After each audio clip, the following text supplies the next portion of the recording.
عورت کے تین کام ایسے ہیں جو مرتے وقت عورت کا چہرہ روشن کر دیتے ہیں۔ حضرت محمد صلی اللہ علیہ وآلہ وسلم نے فرمایا، یہ تین کام کرنے والی عورت جب اس دنیا سے رخصت ہوتی ہے تو مرنے سے پہلے اس کا چہرہ 14ویں کے چاند کی طرح روشن ہو جاتا ہے۔ اللہ تعالیٰ اس عورت کو بسم اللہ الرحمن الرحیم عورت کے تین کام مرتے وقت اس کا چہرہ روشن کر دیتے ہیں۔ جو عورت اپنی زندگی میں یہ تین کام کر لیتی ہے تو مرنے کے بعد اس کا چہرہ روشن ہو جاتا ہے، اور مرتے وقت کسی بھی مرد یا عورت کا چہرہ روشن ہو جانا، اس پر نور آ جانا، اس بات کی علامت ہے کہ اللہ تعالیٰ نے اسے بخش دیا ہے۔ حضرت مولانا جلال الدین رومی رحمۃ اللہ علیہ کے پاس ایک عورت آئی، کہنے لگی، حضرت آج میں ایک ایسی عورت کی میت کو دیکھ کر آ رہی ہوں کہ جس کا چہرہ مرنے کے بعد روشن اور چمکدار ہو گیا، ایسا لگ رہا تھا کہ جیسے اس پر نور کی بارش ہو رہی ہو۔ مولانا جلال الدین رومی رحمۃ اللہ علیہ فوراً بول پڑے کہ اس عورت نے حضرت امام باقر رحمۃ اللہ علیہ کے بتائے ہوئے کاموں پر ضرور عمل کیا ہوگا، یا نیان کی بتائی گئی نصیحتوں پر ضرور عمل کیا ہوگا۔ محترم ناظرین کرام، ہر ایک عورت کا چہرہ مرتے وقت روشن نہیں ہوتا، بلکہ صرف اسی عورت کا چہرہ روشن اور پر نور ہوتا ہے جو اپنی زندگی میں یہ تین کام سر انجام دیتی ہے۔ تو وہ عورت مولانا صاحب سے کہنے لگی، حضرت مجھے بھی وہ کام بتائیں کہ وہ کون کون سے ہیں، ہو سکتا ہے کہ میں بھی ان کاموں کو اپنا لوں تو میرا یہ کالا اور گناہوں میں ڈوبا ہوا چہرہ مرتے وقت روشن اور چمکدار ہو جائے۔ مولانا رومی رحمۃ اللہ علیہ نے فرمایا، میں نے امام باقر رحمۃ اللہ علیہ کی زندگی کے بارے میں پڑھا، آپ کا علم پڑھا اور آپ کے اقوال پڑھے ہیں۔ آپ فرمایا کرتے تھے کہ عورت کے لیے پہلا نیک عمل یہ ہے کہ وہ شادی کے لیے کسی نیک انسان کا انتخاب کرے، کسی اچھے متقی اور پرہیزگار انسان کا انتخاب کرے۔ نکاح کرتے وقت اس کی نیت یہ ہونی چاہیے کہ میں تو گناہ گار ہوں، خطا کار ہوں، لیکن جب میں کسی نیک انسان کے ساتھ نکاح کروں گی تو میری زندگی میں آنے والا نیک انسان جو 5 وقت کا نمازی ہوگا، نیک اور عبادت گزار ہوگا، اور جب اس کے منہ سے کوئی بات نکلی تو قبول ہوتی ہوگی۔ جب وہ میری زندگی میں آئے گا تو مجھے بھی 5 وقت کا نمازی اور قرآن پڑھنے، روزہ رکھنے، صدقہ خیرات کرنے اور دوسرے نیک اعمال کرنے کی تلقین کرے گا۔ تو جب میں اس کے نیک کاموں کی تلقین پر عمل کروں گی تو ایک تو مجھے اپنے شوہر کی بات ماننے کا ثواب ملے گا جو کہ ہر عورت کو ملتا ہے جب وہ اپنے شوہر کے حکم کی بجا آوری کرتی ہے۔ دوسرا، جب میں 5 وقت کی نماز ادا کرنے کے لیے وضو کروں گی تو یہ وضو میرے چہرے کو اس دنیا میں بھی اور آخرت میں بھی روشن کر دے گا۔ ناظرین اکرام، قیامت کا ہولناک دن ہوگا، ہر مرد و عورت پریشان ہوگا، نفسا نفسی کا عالم ہوگا، لوگوں کے چہروں پر کرب اور تکلیف کے باعث ہوائیاں اڑ رہی ہوں گی، تو ایسے میں ایک عورت ایسی بھی ہوگی کہ جس کا چہرہ 14ویں کے چاند کی طرح چمکتا ہوگا۔ دوسری عورتیں جب اس کا چمکتا روشن چہرہ دیکھیں گی تو حیران رہ جائیں گی۔ دنیا میں تو جب کسی عورت کا چہرہ خوبصورت اور چمکدار ہو، رنگت نکھری اور صاف ہو، تو دوسری عورتیں اس سے پوچھتی ہیں کہ بتاؤ کون سا میک اپ استعمال کرتی ہو، کون سی کریم استعمال کرتی ہو۔ لیکن قیامت کے دن کوئی عورت یہ نہیں پوچھے گی کہ کون سی کریم لگاتی ہے۔ جس عورت کا چہرہ زیادہ روشن اور چمکدار ہوگا تو دوسری عورتیں اس سے پوچھیں گی کہ بتاؤ دنیا میں کون سا ایسا عمل کیا کرتی تھی کہ جس عمل نے قیامت کی ہولناکیوں میں بھی تیرے چہرے کو روشن کر دیا ہے۔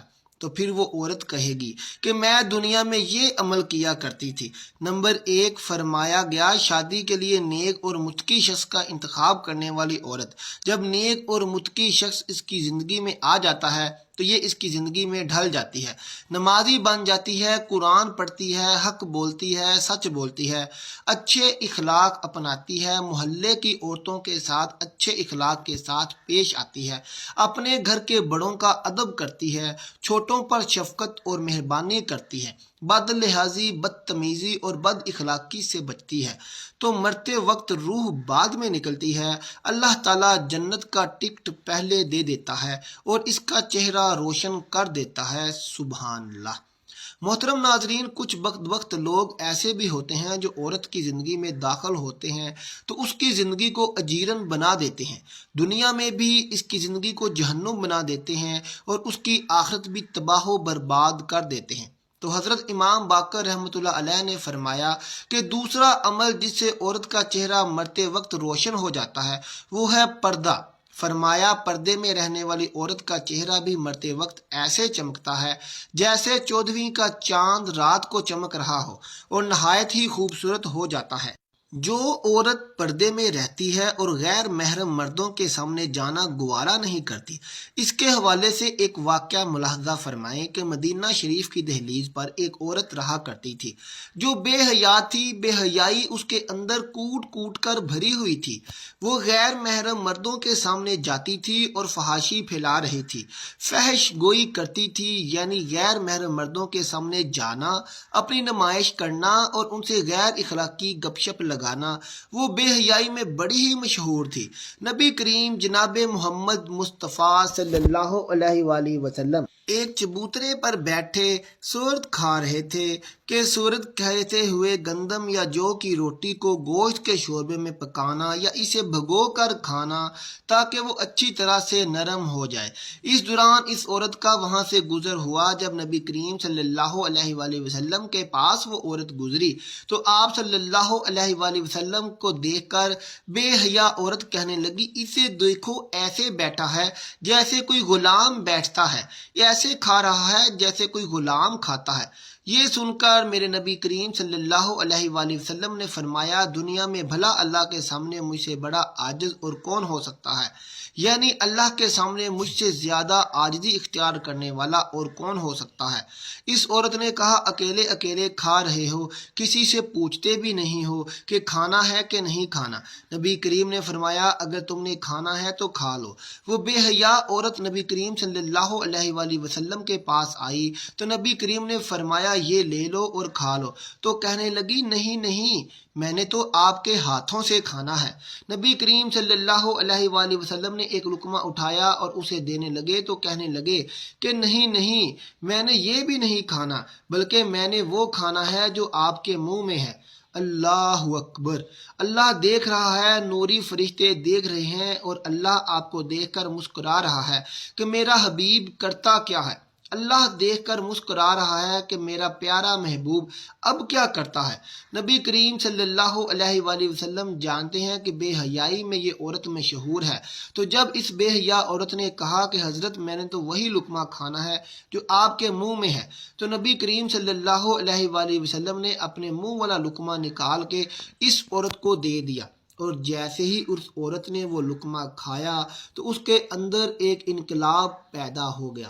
نبی کریم صلی اللہ علیہ وآلہ وسلم کے منہ سے نکلا ہوا لقمہ جو کھایا تو پھر ساری زندگی اس عورت نے کسی مرد کو اپنا چہرہ نہ دکھایا۔ کہنے والے کہتے ہیں کہ پھر اس عورت نے کبھی کسی کو اپنا چہرہ نہ دکھایا اور جہاں بھی جاتی تو پردہ کر کے جاتی۔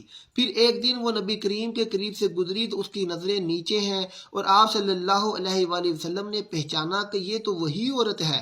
تو آپ صلی اللہ علیہ وآلہ وسلم نے دعا فرمائی، اے پردے میں چھپی عورت، اللہ تعالیٰ تیرا پردے میں چھپا چہرہ روشن کر دے۔ جب وہ مر رہی تھی تو رات کا وقت تھا، گھر سے باہر 14ویں رات کے چاند نے پورے علاقے کو روشن کر رکھا تھا، جبکہ گھر کے اندر پورے کمرے کو اس با پردہ عورت کے پردے کے اندر چھپے چہرے نے روشن کر رکھا تھا۔ پھر فرمایا گیا تیسرا کام ہے بسم اللہ پڑھنے کا عمل، یعنی جو عورت ہر کام شروع کرنے سے پہلے بسم اللہ الرحمن الرحیم کہتی ہے۔ اس کے متعلق ایک عورت کا واقعہ قابل ذکر ہے کہ وہ باتوں ہی باتوں میں ہر بات میں بسم اللہ بہت زیادہ پڑھا کرتی تھی، یعنی جب بھی کوئی کام ہوتا شروع کرتے وقت اور اختتام پر بسم اللہ ضرور پڑھا کرتی تھی۔ اس کا شوہر بڑا ہی منافق انسان تھا، تو اس عورت کا یہ عمل اس کے شوہر کو بڑا ہی ناگوار گزرتا۔ اب شوہر نے اپنی اس بیوی کو شرمندہ کرنے اور بے عزت کرنے کی غرض سے اسے ایک تھیلی دی اور کہا کہ اسے سنبھال کر رکھ دو۔